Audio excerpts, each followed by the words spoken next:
Hello, എല്ലാവർക്കും പുതിയൊരു വീഡിയോയിലേക്ക് സ്വാഗതം. എല്ലാവരും സുഖമായിട്ടിരിക്കണമെന്ന് വിശ്വസിക്കണം. ഇന്ന് വന്നിട്ടുള്ളത് ഇൻസ്റ്റഗ്രാമിൽ ഒരു റീല് കണ്ടപ്പോൾ കൗതുക ലേശം കൂടിയിട്ട് ഉണ്ടാക്കി നോക്കിയിട്ടുള്ള ഒരു റെസിപ്പി ആയിട്ടാണ്. ഇതിപ്പോൾ ചിലവലത് ശരിയാവും ചിലവലത് ശരിയാവില്ല എന്ന് പറഞ്ഞ പോലെ എന്തോ എവിടെയോ ഒരു തകരാറ് പോലെ ഉണ്ട്. ഇനിയിപ്പോൾ എനിക്ക് തോന്നിയതാണോന്ന് അറിയില്ല. എന്തായാലും ഒന്ന് റെസിപ്പി കണ്ടു നോക്കൂ. അധികം പണിയൊന്നുമില്ല, പെട്ടെന്ന് തന്നെ ഉണ്ടാക്കിയെടുക്കാൻ പറ്റും. വളരെ കുറച്ച് ഇൻഗ്രീഡിയൻസ് മാത്രം മതി. അപ്പോൾ നമുക്കത് എങ്ങനെ ഉണ്ടാക്കുക എന്നുള്ളതൊന്ന് നോക്കാം. അതിന് വേണ്ടിയിട്ട് ഞാനൊരു അത്യാവശ്യം പഴുത്തിട്ടുള്ള 2 നേന്ത്രപ്പഴം എടുത്തിട്ട് അതിനതാ ഇതുപോലെ കട്ട് ചെയ്ത് വെച്ചിട്ടുണ്ട്.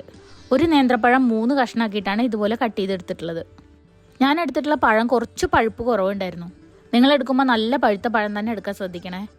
പഴത്തിൻ്റെ പഴുപ്പ് കുറഞ്ഞതാണോ ഒരു മിസ്റ്റേക്ക് പറ്റിയെന്ന് എനിക്കൊരു സംശയമുണ്ട്. ഇനി ഇതിലേക്ക് ഒരു അരമുറി തേങ്ങ ചിരകിയത് വേണം. ആ വീഡിയോയിൽ ഞാൻ അവർ ഡെസിക്കേറ്റഡ് കോക്കനട്ട് വെച്ചിട്ട് ചെയ്യണതാണ് കണ്ടത്. എൻ്റെ കയ്യിൽ ഇപ്പോൾ അതില്ലാത്തതുകൊണ്ട് ഞാൻ കുറച്ച് തേങ്ങ ചിരകിയിട്ട് അത് മിക്സിയിലൊന്ന് ക്രഷ് ചെയ്തെടുത്താണ് ഇത്.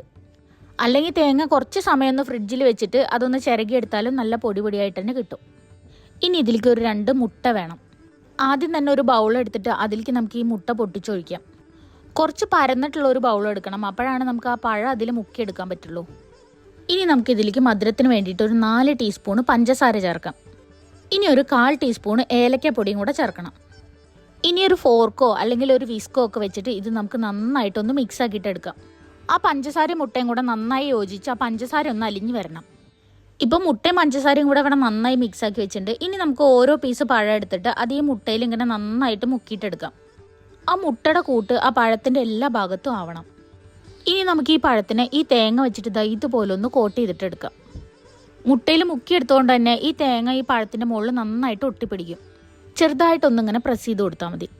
ഇപ്പോൾ പഴത്തിൻ്റെ മുകളിൽ തേങ്ങയൊക്കെ നന്നായി കോട്ട് ചെയ്തെടുത്തിട്ടുണ്ട്. ഇത് നമുക്കൊരു പ്ലേറ്റിലേക്ക് മാറ്റാം. നമ്മൾ കട്ട് ചെയ്ത് വെച്ചിട്ടുള്ള എല്ലാ പഴത്തിൻ്റെ പീസും നമുക്ക് ഇതുപോലെ തന്നെ ചെയ്തെടുക്കാം. ഇപ്പോൾ പഴം ഇവിടെ റെഡി ആയിട്ടുണ്ട്. ഇനി ഇത് നമുക്കൊന്ന് പൊരിച്ചെടുക്കണം. അതിന് നമുക്കൊരു ചട്ടി അടുപ്പിൽ വെച്ച് ചൂടാക്കി അതിലേക്ക് കുറച്ച് നെയ്യ് ഒഴിക്കാം. നെയ്യ് ഇഷ്ടമല്ലെങ്കിൽ വെളിച്ചെണ്ണയിൽ ചെയ്താലും മതി. ഇനി ഇതിലേക്ക് നമുക്ക് എടുത്തു വെച്ചിട്ടുള്ള ആ പഴം ഓരോന്നോരോന്നായിട്ട് ഇങ്ങനെ വെച്ചു കൊടുക്കാം. തീ ഒരു മീഡിയം ടു ലോ ഫ്ലെയിമിൽ വെച്ചിട്ട് ചെയ്താൽ മതി. പഴം ചട്ടിയിൽ നിരത്തി വെച്ച് കഴിഞ്ഞാൽ പിന്നെ അതിൻ്റെ മുകളിൽ കൂടെ കുറച്ച് നെയ്യും കൂടെ നമുക്ക് ഇങ്ങനെ ഒന്ന് ഒഴിച്ചു കൊടുക്കാം. കുറച്ച് സമയം അങ്ങനെ വെച്ചിട്ട് പഴത്തിൻ്റെ ഒരു ഭാഗം വെന്ത് കഴിഞ്ഞാൽ നമുക്കതൊന്ന് തിരിച്ചിട്ട് കൊടുക്കാം. ഇങ്ങനെ തിരിച്ചു മറച്ചു വിട്ടിട്ട് എല്ലാ ഭാഗവും നന്നായിട്ട് വേവിച്ചെടുക്കാം. നിങ്ങൾ ആരെങ്കിലും ഈ റെസിപ്പി ഇതിൻ്റെ മുന്നേ ചെയ്ത് നോക്കിയിട്ടുണ്ടെങ്കിൽ അതൊന്ന് പറയണം കേട്ടോ. ഇതിങ്ങനെ തന്നെയാണോ ചെയ്യുക എന്നുള്ളത്. എനിക്കിതിൽ ചെറുതായിട്ടൊരു മിസ്റ്റേക്കായിട്ട് തോന്നിയത് എന്താണെന്ന് വെച്ചാൽ നമ്മളെ പഴംപൊരിയുടെ ഉള്ളിലത്തെ പഴത്തിൻ്റെ ഒക്കെ പോലെ ഇത് അത്ര അങ്ങോട്ട് വെന്തിട്ടുണ്ടായിരുന്നില്ല. നമ്മൾ സാധാരണ നേന്ത്രപ്പഴമൊക്കെ കഴിക്കുമ്പോഴുള്ള ആ ഒരു പച്ച ടേസ്റ്റ് അതിനുണ്ടായിരുന്നു. ഇനി അങ്ങനെ തന്നെയാണോ അതിൻ്റെ ടേസ്റ്റ് എന്ന് എനിക്കറിയില്ല. ഞാനിത് എന്തായാലും ആദ്യമായിട്ട് കഴിക്കുകയാണ്. ഇപ്പോൾ പഴമൊക്കെ ഇവിടെ ഫ്രൈ ചെയ്തെടുത്തിട്ടുണ്ട്. ഇനി നമുക്കിതൊരു പ്ലേറ്റിലേക്ക് മാറ്റാം. ഇനി വേണമെങ്കിൽ കുറച്ച് പഞ്ചസാര ഇതിൻ്റെ മുകളിൽ ഇങ്ങനെ വെതറി കൊടുക്കാം. അതത്ര നിർബന്ധമൊന്നുമില്ല. എനിക്കിത് കഴിച്ചു നോക്കിയപ്പോൾ വലിയ കുഴപ്പമില്ലെന്ന് തോന്നി. ഒരു ഓക്കെ ഫീലിംഗ്. ഡിഫറെൻ്റ് ആയിട്ടുള്ള ടേസ്റ്റൊക്കെ ഇഷ്ടപ്പെടുന്നവരാണെന്നുണ്ടെങ്കിൽ ജസ്റ്റ് ഒന്ന് ട്രൈ ചെയ്ത് നോക്കൂ. ട്രൈ ചെയ്ത് നോക്കിയിട്ട് എങ്ങനെ ഉണ്ടായിരുന്നു എന്നുള്ളത് പറയാൻ മറക്കരുതേ. അപ്പം ഇനി പുതിയൊരു വീഡിയോയിൽ വീണ്ടും കാണുന്നവരെ ബൈ.